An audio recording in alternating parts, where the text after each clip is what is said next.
এই যে মানুষগুলো মারা গেছে, 4 জন হোক 5 জন হোক, মানুষ তো মারা গেছে। কার কি গেছে আসছে, কারো কিচ্ছু যায় আসে নাই, কারো কিচ্ছু যায় আসে নাই। খোদ যেই দলের নেতৃবৃন্দ থাকে তাদেরও কিছু যায় আসে না। এই যে একটা প্রক্রিয়া, এই প্রক্রিয়াটা একটা অসুস্থ প্রক্রিয়া, যেখানে মানুষের জীবনের কোনো দাম থাকে না, যেখানে মানুষ ক্ষমতায় থেকে নামানোর জন্য মানুষকে মারে, যেখানে মানুষ ক্ষমতায় যাওয়ার জন্য মানুষকে মারে। প্রাইভেট বিশ্ববিদ্যালয় অযাচিত ভাবে তখন যদি রাস্তায় না নেমে আসতো, তাহলে এই 24-এর আন্দোলনের মোড়ে ডিফারেন্ট ঘুরিয়ে দিয়েছে প্রাইভেট বিশ্ববিদ্যালয়। কিন্তু ঘটনাটা কি ঘটলো দেখেন, যখন আপনি দেখবেন এই এনসিপির যত প্রধান প্রধান প্রধান প্রধান নেতা আছে, একটা প্রাইভেট বিশ্ববিদ্যালয়ের নেতার নাম বলেন, একজন প্রাইভেট বিশ্ববিদ্যালয়ের শিক্ষার্থীর নাম বলেন, একজন মাদ্রাসার শিক্ষার্থীর নাম বলেন। নাই কেন? বাংলাদেশে খালি মানুষ ভাঙ্গি, বাংলাদেশে মানুষ আর গড়তে পারে না। যদি করতে পারতো তাহলে আপনার 54 বছর পরে যে এসে আমরা আজকে এই জায়গায় এসে করতাম না। আমাদের কোনো রাজনৈতিক প্রজ্ঞা নাই, আমাদের রাজনৈতিক বয়ান নাই, এবং সবচেয়ে গুরুত্বপূর্ণ বিষয় দূরদর্শিতা আর নেতৃত্বের ঘাটতি। গোপালগঞ্জে যে ঘটনাটা ঘটেছে সেইটি থেকে যদি আপনি আমাকে প্রশ্ন করতে বলেন, আসলে এই পুরো প্রক্রিয়াটার মধ্যে একটা ধূম্রজাল আছে, এবং এটা খুব ধূম্রজালটা যেটা সাকিব আলী ভাই খুব চমৎকারভাবে বলছিলেনও বটে, যে বাংলাদেশের মতো একটা জাতি রাষ্ট্রে গণতন্ত্র কতখানি গ্রহণযোগ্য সেটা একাডেমিক্যালি আমাদের চিন্তা করে দেখতে গেলে কিন্তু আসলে প্রবলেমেটিক অনেক কিছু চলে আসে। কিন্তু এই পুরো প্রক্রিয়াটার মধ্যে একটা কথা আমি না বললেই না, সেটা হচ্ছে কি, বাংলাদেশের মানুষ অনেক বেশি আন্দোলন সংগ্রাম করে জয়যুক্ত হয়, ইতিহাস তাই বলে। হ্যাঁ, বাংলাদেশে যখনই একটা জন্মলগ্ন থেকে বাংলাদেশ বিভিন্ন ধরনের আন্দোলন সংগ্রাম এবং মানুষ হত্যা, এখানে মানুষ হত্যার ব্যাপারটা এতটাই একটা কমন কালচারে পরিণত হয়েছে যে এটা কিন্তু আমাদের যে শাসক তৈরি হয় সেই শাসকের মানসিকতাটাকেও কিন্তু একভাবে প্রভাবিত করে। খেয়াল করে দেখবেন আপনি যে কখনো মুক্তিযুদ্ধের সময়কালীন সময় বলেন, তার পরবর্তী সময়ে বলেন, তারপরে আপনার স্বৈরাচারী, আমি এরশাদ বিরোধী আন্দোলনের কথা বলছি, সেই সময়ের কথা বলেন, বা 24 বলেন, দেখবেন যে বারংবার এখানে মানুষজন কিন্তু মারা যাচ্ছে এবং নির্দ্বিধায় মারা যাচ্ছে। একাডেমিক্যালি আমরা একটা শব্দ বলি, অ্যাসাইলের একটা কনসেপ্ট আছে, এটার নাম হচ্ছে নেক্রোপলিটিক্স, বুঝছেন? তো নেক্রোপলিটিক্স এরকম যে এখানে কিছু মানুষ তৈরি হয় এরকম যাদের জীবনের কোনো অর্থবোধকতা থাকে না, মানে তাদের যে একটা জীবনের অস্তিত্ব আছে, সেই জীবনটা থাকা বা না থাকার থেকে ইম্পর্টেন্ট হচ্ছে যে জীবনটা যে কোনো সময় যে শোষক থাকে বা যে ক্ষমতাবান থাকে তারা সেই সময়টাকে, সেই পাবলিকের পিপুলের লাইফটাকে ব্যবহার করে ফেলে, নানাজন নানাভাবে ব্যবহার করে। মানে এখানে ব্যাপারটা এরকম, মনে করেন যে আমি কতগুলো আপনাকে উদাহরণ দিই। ধরেন, এটা তো সত্য যে আমাদের দেশের যে শিক্ষা প্রতিষ্ঠানগুলো আছে, মাদ্রাসা, সেই মাদ্রাসা, এটা কিন্তু আমি শিক্ষা প্রতিষ্ঠান বলেছি, কিন্তু আসলে কি শিক্ষা প্রতিষ্ঠান হিসেবে যেই জিনিসগুলো মাদ্রাসার শিক্ষার্থীদের পাওয়ার কথা, সেটা কি আসলে কি তারা কখনো পান? কি আপনি যদি একটু জরিপ চালায় দেখেন যে ঢাকা শহরে আপনি যদি আসেন 2008-এর পরে, দেখবেন কি এখানে ব্যাঙের ছাতার মতো বাসার উপরে বাসার নিচে একটা করে মাদ্রাসা হচ্ছে। এটা কোনো শিক্ষা প্রতিষ্ঠানের পরিবেশ হতে পারে না। বাসার উপরে বাসার নিচে, ডানের গলিতে বামের গলিতে, এইভাবে কখনো কোনো শিক্ষা প্রতিষ্ঠান হতে পারে না। কিন্তু আমরা এই বিষয় নিয়ে কোনো কথা বলিনি, আমাদের গভর্নমেন্ট কোনো বিষয়ে কথা বলেনি। বিগত যে গভর্নমেন্ট ছিল সে মনে করেছে আমি যেহেতু একটা অবৈধ উপায়ে থাকবো, আমি এখন এদের সাথে নেগোশিয়েট করি। আবার যারা এই রাজনীতি করে তারা মনে করে কিছু হলেই আমি তো আমার এই মাদ্রাসার বিশাল বাহিনীকে রাস্তার মধ্যে বসিয়ে দিতে পারি, তাদের দিয়ে কাজ করাতে পারি। প্রচুর মানুষ মারা গেছে বারংবার মাদ্রাসার শিক্ষার্থীদের উপরে, এহেন অত্যাচার নাই যা হয় নাই, তারা মারা যায়, কিচ্ছু যায় আসে না কারো। এটা একদম চরম সত্য কথা, কারো কিচ্ছু যায় আসে না, মানুষ মারা যায়। আপনি গোপালগঞ্জের এই কথা বলছেন যে ওখানে, ধরেন আমি 5 মিনিটের জন্য ভাবলাম যে ওখানে বাইরে থেকে, ইন্ডিয়া থেকে বসে তাদেরকে ফোন করে বলা হয়েছে যে আপনার এখানে সন্ত্রাসী হামলা করতে হবে, মানুষ মারা গেছে। এই যে মানুষগুলো মারা গেছে, 4 জন হোক 5 জন হোক, মানুষ তো মারা গেছে। কার কি গেছে আসছে, কারো কিচ্ছু যায় আসে নাই, কারো কিচ্ছু যায় আসে নাই। খোদ যেই দলের নেতৃবৃন্দ থাকে তাদেরও কিছু যায় আসে না। এই যে একটা প্রক্রিয়া, এই প্রক্রিয়াটা একটা অসুস্থ প্রক্রিয়া, যেখানে মানুষের জীবনের কোনো দাম থাকে না, যেখানে মানুষ ক্ষমতায় থেকে নামানোর জন্য মানুষকে মারে, যেখানে মানুষ ক্ষমতায় যাওয়ার জন্য মানুষকে মারে। আমাকে বলেন যে এই যে গড়ে কিভাবে মানে ভাঙা এই যারা আজকে এই 2024-এর যারা ফ্রন্টলাইনার, হ্যাঁ এই ফ্রন্টলাইনারদের মধ্যে শুধু তারাই ফ্রন্টলাইনার তা কিন্তু না। আমার পরিচিত বহু মানুষ আছে যারা এই ফ্রন্টলাইনারের সাথে হিসেবে সমভাবে যোগ্য, কিন্তু তাদের কেউ কেউ নামও জানে না, কিছু জানে না।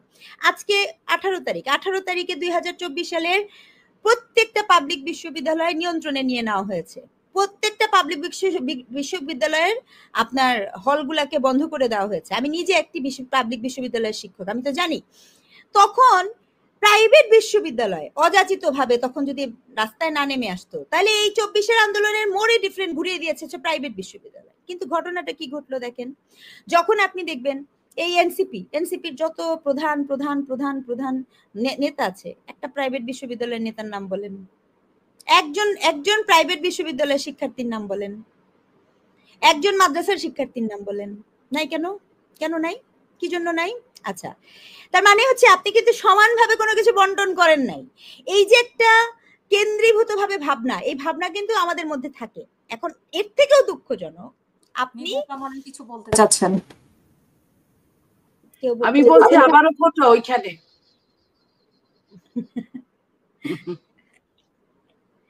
জি আপা, আর কিছু বলবেন আপা? না না না, আমি এটি মনে করে দিলাম ওইখানেও কোটা প্রবেশ করেছে, ঢাকা বিশ্ববিদ্যালয় শুধু। হ্যাঁ হ্যাঁ হ্যাঁ, কোটা না মেধা, কোটা না মেধা বলে আপনি সব জায়গায় কোটা কোটা। আর হচ্ছে ঢাকা বিশ্ববিদ্যালয় হচ্ছে ব্রাহ্মণ, বুঝছেন, মানে ওটা হচ্ছে ব্রাহ্মণদের কোটা। মানে যত কিছু আছে দেখবেন পুরাটা জায়গা গত একটা বছর ধরে যত পদ পদবি কৃতিত্ব আপনি যখনই দেখবেন যে এটা দেখবেন যে একচ্ছত্র ভোক্তাকারী হচ্ছে ঢাকা বিশ্ববিদ্যালয়।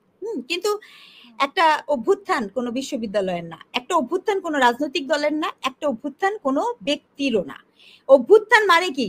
গণ অভ্যুত্থান, মানুষের অভ্যুত্থান, তাই না? কিন্তু সেখানে আপনি এখানে দেখবেন যে সেই জায়গাটাতে না করে দেওয়া আছে।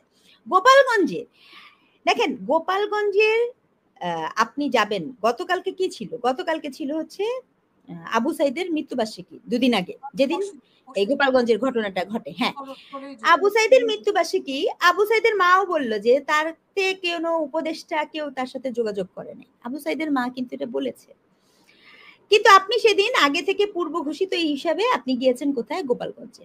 আচ্ছা, গিয়েছেন, ভালো কথা। আপনি তো একটা রাজনৈতিক দলের ব্যানারে গিয়েছেন। আপনি যখন ওখানে যান তো এটা তো পূর্ব ঘোষিত ছিল, পূর্ব ঘোষিত কর্মসূচি ছিল। দেশের যে রাষ্ট্র ব্যবস্থা আছে, সরকার ব্যবস্থা আছে, তারা জানে না যে গোপালগঞ্জে যাওয়া হবে, সেখানে যে এই ধরনের কোনো একটা সংকট হতে পারে। আচ্ছা, আবার আপনি যখন গোপালগঞ্জে যান, গোপালগঞ্জে যে আপনি যে ভাষা ব্যবহার করেন, স্বরাষ্ট্র উপদেষ্টা যে গোয়েন্দা তথ্য ছিল, কিন্তু এতটা হবে সেটা অনুমান করতে পারেন নাই।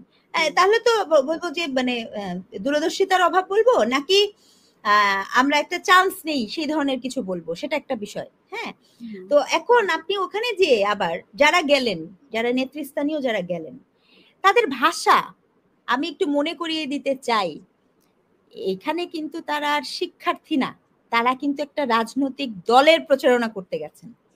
রাজনৈতিক দলের প্রজ্ঞার ভাষা আর একজন শিক্ষার্থীর ভাষা, আন্দোলনকারীর ভাষা যে এক হয় না, এই প্রজ্ঞাটা কিন্তু আগে আসলে নিতে হবে। আপনি ওখানে গেছেন, আপনার ওখানে বসে আমাকে একটা কথা বলেন। আমার মনে আছে যে শেখ হাসিনা যখন ক্ষমতায় ছিল তখন জিয়াউর রহমানের কবরস্থান নিয়ে শেখ হাসিনা যাহা কিছু করেছিল সংসদ থেকে শুরু করে, সেটা কি কোনোভাবে কামনীয় ছিল? তাতে কি মানুষ খুব আনন্দিত বোধ করেছে? কারো দল করা লাগবে না, দলের কথা আমি বলছি না। একইভাবে আপনি শেখ মুজিবুর রহমানের মানে যেটা জন্মস্থান, সেখানে যে আপনি যেভাবে যে ভাষায় কথা বলছেন এবং সেখানে যে তার যেখানে কবর সেটাও আপনি এগুলো কোন ধরনের বিদ্বেষপূর্ণ একটা চর্চা, কোন ধরনের অসুস্থপূর্ণ চর্চা করে কি লাভ? করে কি লাভ? কে কে কে ফায়দাবানটা কে হবে? নিশ্চিহ্ন করে দেওয়া, ফেসিবাদকে নিশ্চিহ্ন করে দেওয়া, ফেসিবাদকে নিশ্চিহ্ন করে দেওয়া। বিএনপি কে নিশ্চিহ্ন করতে পারছে শেখ হাসিনা গত 15 বছর ধরে, 16 বছর ধরে নিশ্চিহ্ন করতে পারছে?